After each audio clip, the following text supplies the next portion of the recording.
Hello and welcome to another video from the fanpub.com. It's Alan Sean. It's good to be back, Al, and today I believe we're doing a mock draft. We love these, don't we, to be honest with you? You say mock trifle? Trifle, yeah. It's a mock trifle. If you want to join I in might do better with a mock trifle, to be honest. Some of my drafts have ended up like a trifle, haven't they? Let's be honest, they've been pretty bad. Full of fruits and... Yeah, a lot of fruit and nut and not much substance, actually. Not much cream. No, very little rise to the top in those drafts, that's for sure. But... Oh, it's a strange way to start a video, but... we're here to buck that trend. We're going to... What's the idea behind this one? We're doing a 14-man PPR, full-point PPR draft. We're going to randomise our position. Yep. Usual starting positions, really, one quarterback. And just let the best players fall to us and see what we can do with it. Yeah, let's see what... We're going to randomise our draft position, and we got 11th. Oh, that's normal. That's good. Okay, so there's a tester for starters. Yeah. Well, you never get a high pick, do we? No, we don't. No, that's true. People who are used to watching these podcasts know that by this stage. Right, okay. Well, we can't go wrong there. Is that real that Saquon Barkley slips to 11th position? That's pretty cool, isn't it? I don't think there's many drafts this year that's going to happen, is there? No, but I mean, if that happened, and that's what's happened, surely we take him, don't we? This is a full-point PPR. I don't see how we can't, because he's going to be. He's there be are a busy man. Is there any case for anybody else, or do we just go with we believe he's going to be an absolute stud from the get-go? Because I do. I don't think we can turn it down. I don't think. I mean, you could make a case of any of the wide receivers, really, but sure. But you're not going to find a 3-down back this late in a level. Yeah, you want this starting team, don't you? I mean, some people don't buy into the hyper rookies, and that's fine. And if this was to happen, I honestly wouldn't be. I would absolutely take him. But 11, and we can't turn it down. Can we? I'd take that all day long. I think that's amazing value, and that will definitely not happen. And look at that! Look who we got! Look at this for Dalvin Cook in the second round. I mean, I'm not turning that down either. There you go. We haven't even bothered to discuss it. We just don't need to. Look at that for a 1-2 punch. Oh, that's amazing. Two great running backs. So okay, now it should get more interesting, and it has, because obviously the field has thinned. Running back wise, we're at the point of Jordan Howard, Kenyon Drake, and Alex Collins. The next three up. Rashid Penny is the fourth one on the list. Then Dion Lewis. Wide receivers: Golden Tate, Allen Robinson, Alshon Jeffrey, Josh Gordon, and Brandon Cooks. Now I want to make a case for one player. Make your case. Right now, obviously the running backs interest me massively, and I'd have no problem starting in this PPR league with 3 off the bounce. But is there a case for Josh Gordon for being something special? I mean, just spitballing here and thinking logistically, is there a case for him being better than his ADP by quite a margin, to be honest? I mean, when he's played... There definitely is a case for that. Do you think it could I happen? can see that. Yeah. I mean, I'm just being devil's advocate. I don't normally kind of go after him, but we've just happened to be at this position in a draft, and it just seems that he's there. We're looking at high risk if we do, because we've got Saquon Barkley, a rookie, Dalvin Cook, who missed nearly all year with injury, and then Josh Gordon, who missed quite a few years with other problems. I mean, would that put you off from taking... Because drafting is about taking risk. I mean, this is not all risk, because I think Saquon Barkley, it would be an injury that would stop him getting the volume required. This is one format where I actually would be okay with taking Golden Tate. He catches a lot of passes. Okay. Although maybe Golladay eats into it this year, but... Yeah, not by a lot. I think he caught, he was top 5 in catches made. When you get a point for each one... Yeah. Well, not so bad. And we don't mind, obviously, Stafford as a quarterback. So, and he will be the main target and the beneficiary, won't he? Yeah, I can see Gordon as well. I also like Rodgers and Wilson. Yeah. I reckon if we take Tate, there's a chance we can get Gordon on the bounce back because we pick early next round. Let's take that risk. Or if not, we can look at Rodgers or Wilson. Okay, let's take that risk. And that's the debate you would have in your head here. That's what we've had. So we'll see how it plays out. I would side with it just because of the passes. Don't trust Allen Robinson yet in Chicago. Well, I'm hoping he bounces back to us. He didn't bounce back. He didn't bounce back, and he went one pick later. Quite interesting. There you go. That tells you all, doesn't it? It says it all. Okay, but we still have sitting on the ball Russell Wilson. Hang on. Yeah. Did you see he just went? Yeah. What? Jacquizz Rodgers. What? How did that happen? I don't know. I know this is, I know this is a mock draft. That is strange, isn't it? When did Rodgers go? Is that a mistake? Aaron Rodgers went one before. I was going to say, did somebody get pick the wrong Rodgers? What happened there? I don't know. It's a computer-generated program. That's weird. I'm sorry. That's way crazy. That is weird. Okay, so software developers for the Fantasy Pros, that might be something you want to look at. That's not something I would imagine happening in any draft. Maybe someone's a big fan of maybe they, Rogers. you know, there was the 1% of the 1% chance he went this high and it happened. So I mean, maybe that's what happened. But Russell Wilson is sitting there. This is the fourth round. That is quite interesting. But I think, actually, to be honest, I think we could probably wait on a quarterback here. There's a couple of nice targets I like that's still there. Who do you like? What, quarterback wise? I don't mind. No, who do you like? Player wise here, yeah. I think you could make a case for Rashid Penny here, Seattle, getting a lot of work, and that would suit Dion Lewis as well. Dion Lewis would suit our team very well. Which one do you prefer out of them? I mean, Russell Wilson, top scorer in PPR last year. Wouldn't be bad having him on your team either, would it? No, it wouldn't, and we won't get another chance to do it. Let's take Russell Wilson. Let's take the stud, the guy that always. I'm happy to take the running back as well. So, who do you think?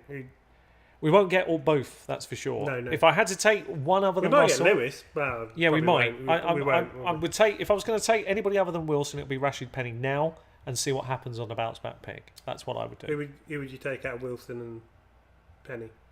I would probably still err towards Wilson because our team has got some risk in it and I want to stabilise that slightly. I would take Wilson as well. So just to stabilise the risk that we've got.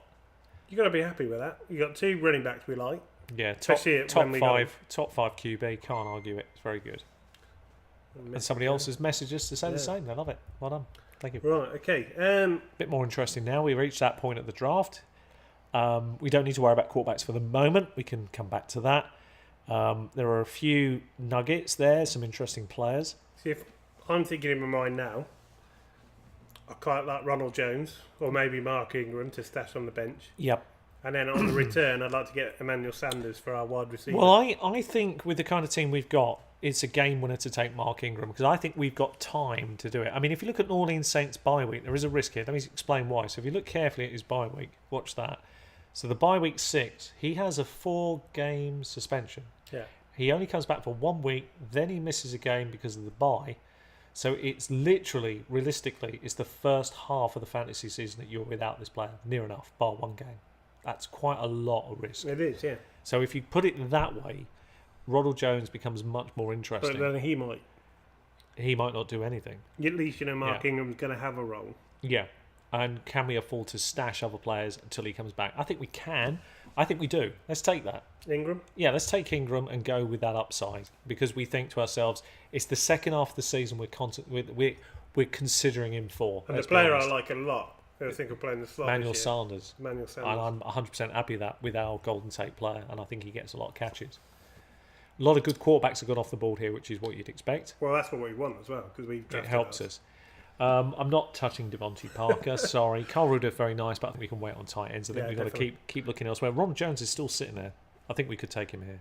Yeah? Yeah, because that gives us that stability while we're covering a few bases. I didn't think he dropped us, to be fair. No, I didn't think so. He can cover for Mark. Nice early bye week as well, bye week 5, so plenty of time to see how that plays out. That works very well for us because just as he comes back from his bye week, so we've got Mark Ingram coming back 2 weeks later. Will Ronald Jones play early? That's a worry, I suppose, isn't it? Well, I believe he does. I'm not worried about it as many as other people are. I mean, I don't mind Nelson Aguilar, but I think there might be better PPR options here.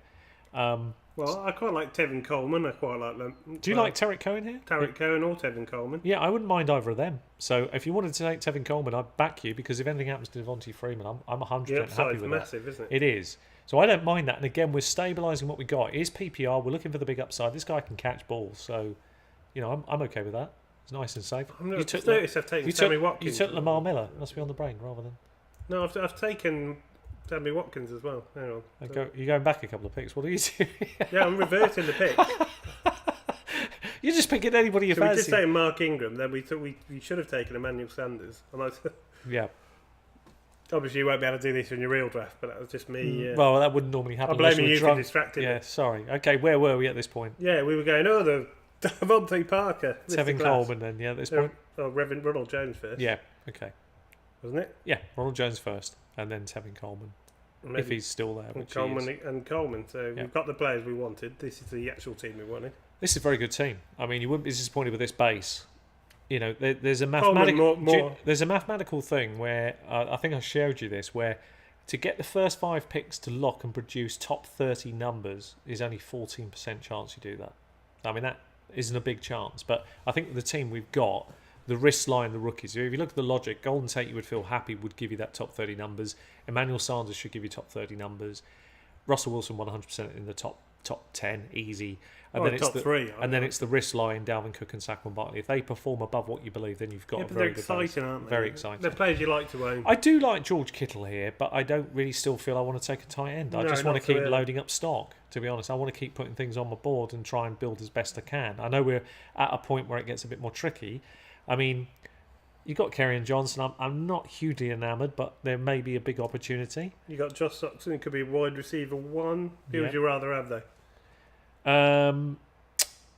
I'd probably turn it over to the more interesting plays for this year, personally, at this point of the PPR. The one I like the most, which we can get later, is Anthony Miller at 60 there for wide receiver. I think we can wait. I quite like taking a shot at another running back here, but what do you think, Nick Chubb or Kerryon Johnson? If you were taking a shot at one, again, this is just PPR. I'd take Kerryon Johnson. So that's what I would do. This year, I'd thin the field. It won't be it wasn't a popular pick, as you can see. The experts absolutely hate it, so that's going to. That's because we haven't got a tight end yet. Yeah, they're not going to like it, but at the end of the day, it's what you finish with that's more important. But we are, and still, Jock Stockton is still there. So if you want to take that, I think wide he's probably receiver, too good at this point to turn down. I think with the list of players there, as you say, potential number 1 wide receiver there. Why would you want to strike on that? We've probably now got to start looking at. I'm afraid because of the Josh Stockton pick, we're not going to get the kind of other rookies that we would like looking at. So I think maybe we could look at the tight end. Tyler Eifert's very good value at I don't 13. mind Eifert. I mean, when he's fit, he's very good.